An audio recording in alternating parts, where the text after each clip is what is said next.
Geneviève Pons, welcome to the forum today, and you have given the opening address for the session that we've just heard on unlocking greater collaboration between the EU and member states to deliver this very necessary food system transformations you talked about. And you are the Director General Europe, Jacques Delors.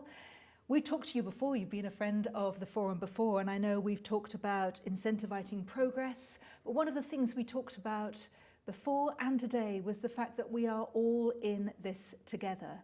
How important is it to be at this forum and also to be back in person delivering the address today? In a certain way, it is back to normal life. It is the feeling I had for the first time for several months. I was in a room speaking to real people. However, it was not exactly the way it used to be, as the room was not full, far from that. However, it seems like we are going in the right direction. And your message then in terms of, we talked about communicating to farmers, we talked about their feelings of not being included in some of the architecture around the policy framework that helps deliver transformation. So from farm to fork, the 55 package, how this all relates to CAP, biodiversity. You expressed and you voiced some of the criticisms. You said we're not there yet in really pulling together and making this happen. Yes, absolutely, we are not yet there. And I saw two reasons for that.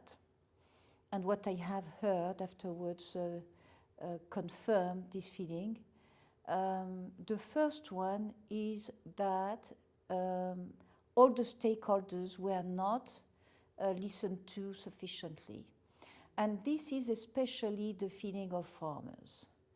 Many of the targets which are in the farm to fork strategy are actually farming targets. But they were not set, as far as we were told. I was not inside, I've been inside the Commission, I'm no longer inside the Commission. They were not set with sufficient consultation of farmers. One of the farmers, which was in the panel, expressed a lot of frustration because he was a kind of pioneer in organic farming. But organic farming is no more a niche, as he said, because they do not get sufficient reward for what they sell. Yes, this was Zeno Pietri, and he basically said, green doesn't pay, which is a frustrating message to the forum, really, isn't it? His second message coincides with the second weakness I saw for the farm to fork strategy and the way it interacts with the CAP.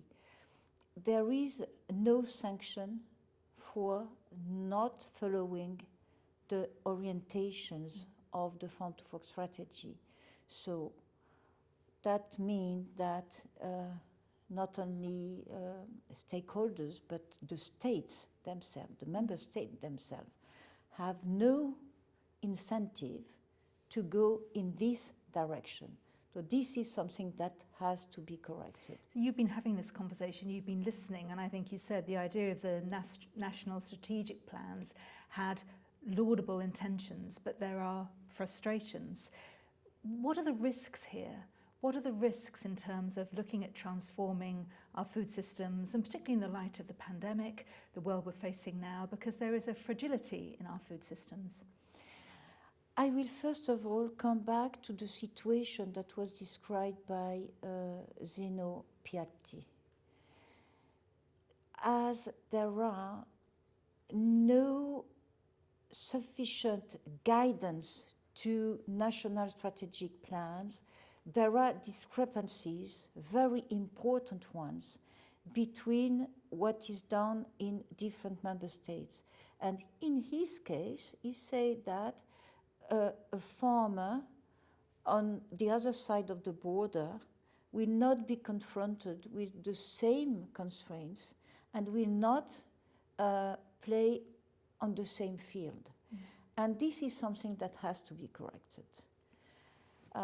If we want to transform our food system, this is an extremely ambitious objective and very necessary. 25% of our greenhouse gas emissions come from the food system. We have to reduce it. We have this question of, very worrying question of the disparation of biodiversity and so on and so forth. A lot of problems that have to be tackled. And all the actors along the value chain have to act. Mm. But if you do not give them the right incentives, then they will not act. If you do not reward the one who have virtues, who are, for instance, practicing organic farming, and if you do not sanction the one that continue to use pesticides, destroying the soils, destroying biodiversity, if you don't do that, you will not transform the food system. And if you do not educate people, consumers, then you do not play the game rightly, because if consumers keep their consumption habits, despite all the consequences it can have on natural resources, then we will not change. So we have to reflect really considering a system in which everybody has a role to play, and public authorities have to act together at different levels to organize that and really speak with one voice. That voice you talked about, and just a final message there, I know you've been involved in the Commission, and seen the evolution of policy frameworks over many years. You're talking to people now in your role. What do you see as a concrete step to start to make these changes? I think one of the messages you had to the forum was communicate objectives, keep farmers involved. The map isn't clear, but we are taking small steps in the right direction. So just a final thought as a call to action for a next step to find that clear path. You know what?